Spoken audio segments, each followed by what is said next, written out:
Well, spinal flexibility is a very important part of backbends, but it is just only one part of the flexibility that is needed for backbends. As we will see later in this series, backbends are an entire chain and require flexibility not just in the spine, but in other joints in the body as well. And in fact, when we look at flexibility as a whole, that still is only one part of the equation for backbends. Strength and technique also contribute greatly to backbends. So understand that when we look at spinal flexibility alone, that is only a very narrow aspect of backbending as a whole.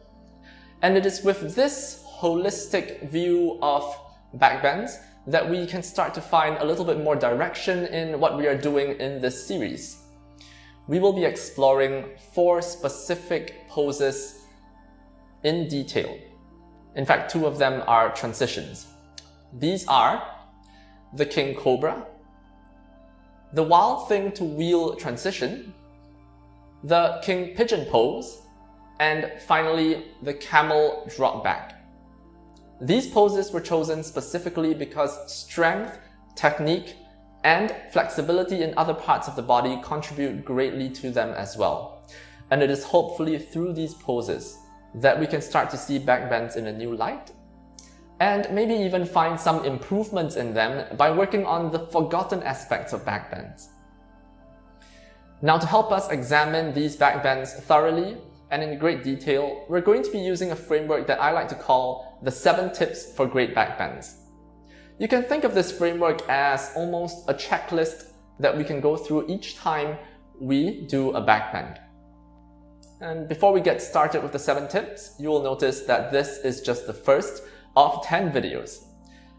In this video, we're going to be examining the framework, that is the 7 tips for great backbends, and going through in detail some of the more general aspects of these 7 tips. These are the parts that are applicable for any backbend.